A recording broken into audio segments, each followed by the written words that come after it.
မြန်မာပြည်ရဲ့တောင်မစွန်းကတိတ်ဆိတ်လွန်တဲ့ပလဲကျွန်းဆိုတဲ့တန်ငါရွာလေးဒီရွာလေးကကဘာကြီးနဲ့ဆက်သွယ်ပြတ်နေသလိုပါပဲဒါပေမဲ့ဒီရွာမှာလူတိုင်းသိထားတဲ့လျှို့ဝှက်ချက်တစ်ခုတော့ရှိတယ်အဲ့ဒါကတော့လာပြီးညတိုင်းပင်လယ်ပြင်ကကြားရလေးရှိတဲ့ထူးဆန်းတဲ့တခြင်းတံပဲမင်းထက်ဟာရွာထဲမှာအေးအေးဆေးဆေးနေတတ်တဲ့လူငယ်တစ်ယောက်ဖြစ်တယ်။တညမှာတော့ထူးထူးခြားခြားမှုန်တိုင်းပြင်းထန်နေခဲ့ပြီးမနဲ့လင်းတဲ့အခါမင်းထက်ဟာကန်းစီကိုလမ်းလျှောက်လာပါတယ်။ရုတ်တရက်သေးတောင်ပြင်ပေါ်မှာလဲလျောင်းနေတဲ့အရေးတစ်ခုကိုသူတွေ့လိုက်ရတယ်။ဒါလူတစ်ယောက်ပဲနေပါဦးမိန်းကလေးတစ်ယောက်ပါလားညီမလေးတတိထားအောင်လေသူမကိုထူမလိုက်တဲ့ချိန်မှာမင်းထက်တစ်ခုလုံးတုံရင်သွားတယ်သူမရဲ့ခါအောက်ပိုင်းဟာအဝိစားတွေမဟုတ်ဘဲနဲ့စိမ့်ပြရောင်တောက်နေတဲ့ငါးကြီးခွင်တွေဖုံးလွှမ်းနေတဲ့အမီးတစ်ခုဖြစ်နေလို့ပါပဲဒါဆိုရွာလူကြီးတွေပြောနေရေသူမပုံမြင်ကတကယ်ပေါ့မင်းထက်ဟာဝေခွဲမရဖြစ်နေပေမဲ့သူမကိုဒီတိုင်းလေးပစ်ထားပြီးမနေခဲ့နိုင်တာကြောင့်ရွာနဲ့ဝေးတဲ့သူ့ရဲ့တဲအိမ်လေးစီကိုခိုးပြီးတော့တိတ်လာခဲ့တယ်နောက်တစ်နေ့မနေ့မှာတော့ထိုမိန်းကလေးတတိယလာခဲ့တယ်သူမရဲ့မျက်လုံးတွေကပင်လယ်ပြင်လိုပဲနှက်ဆိုင်နေရှင်ဘာလို့လဲကျမဘာလို့မလို့လဲမကြောက်ပါနဲ့ကျွန်တော်ကမင်းထက်လို့ခေါ်ပါတယ်မင်းညမှုန်တိုင်းထဲမှာခမရကိုကန်းချီမှာတွေ့လို့ကဲလာတာပါခမရရေသူမလားမိန်းကလေးဟာတိတ်ဆိတ်သွားပြီးမျက်ရည်ဝမ်းလာပါတယ်ကျမနာမည်ကတန်တာပါ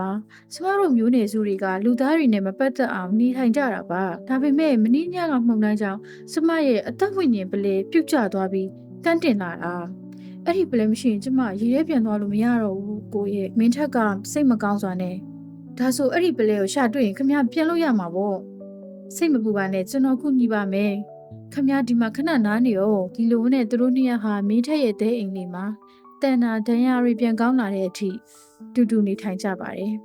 ်ဒါပေမဲ့လျှို့ဝှက်ချက်ဆိုတာကြကြဖုံးထားလို့မရပါရွာလူကြီးဥဖုံးဟာလောဘကြီးတဲ့သူတစ်ယောက်ဖြစ်ပြီးတညမှာတော့မင်းထက်တစ်ယောက်မူးမမှန်နာကိုသိပြီးလိုက်ချောင်းရင်းနဲ့တန်နာကမင်းထက်အိမ်မှာရှိနေတယ်ဆိုတာကိုသိသွားပါတယ်ငါကတော့ကန်ဖွင့်ပြီဟဲ့ရေသူမရဲ့မျက်ရည်ကပလဲဖြစ်တယ်ဆိုတော့ငါကြားဘူးလ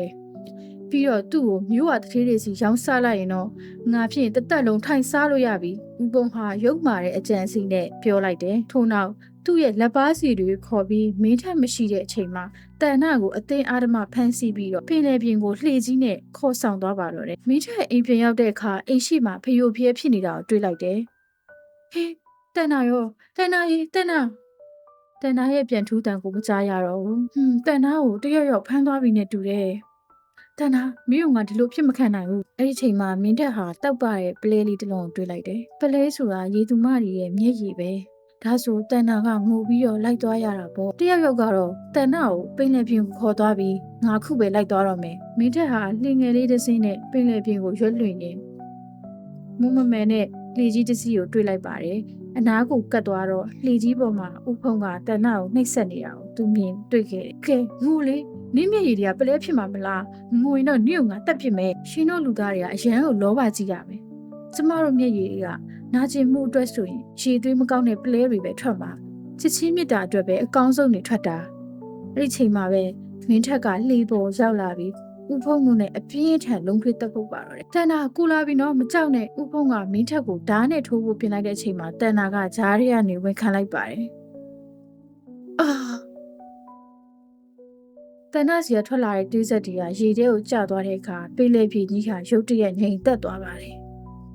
်မင်းတက်ဟာတန်နာကိုပွေ့ပိုက်ပြီးငိုကြွေးမိမဖြစ်ဘူးတန်နာကိုကြောင့်မင်းဒုက္ခရောက်ရပြီမသေးပါနဲ့ဦးတန်နာထားကြည့်ပါဦးမင်းထက်ရဲ့စစ်မှန်တဲ့မျက်ရည်တစ်စက်ဟာတန်နာရဲ့ရင်ဘတ်ပေါ်ကိုကျသွားတဲ့အခါမှာတော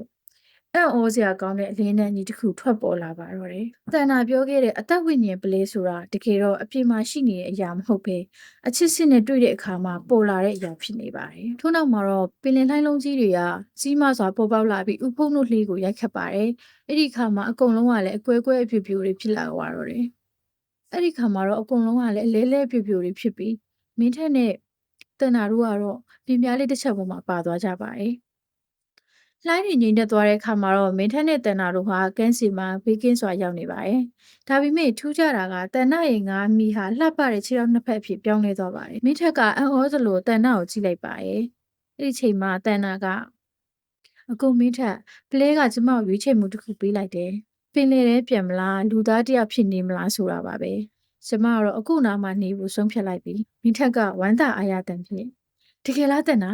ကိုမင်းကိုပလဲကျုံရဲ့အလှဆုံးတတိုးသမီးလေးဖြစ်အောင်ထားပါမယ်။ဦးဖုံတို့အဖေကတော့အဲ့ဒီညကဖြစ်ရဲ့ကြောင့်စိတ်ဖောက်ပြန်တယ်လို့ဖြစ်ပြီးရွာကနေထွက်ပြေးသွားကြပါတယ်။ဒီလိုနဲ့အချိန်3နှစ်ကြာပြီးရဲ့နောက်မှာမင်းထဲနဲ့တန်နာတို့ကပလဲကျုံရွာလေးမှာတာယာအေးချက်နဲ့မိသားစုဘွားလေးကိုဒီစားဟုတ်ပြီးသမီးလေးတယောက်ကိုသွားမြင်ခဲ့ပါတယ်။ထူးဆန်းတာကသမီးလေးရဲ့လက်မှာကမာကွန်လေးတစ်ခုကိုကင်ထားတာပါပဲ။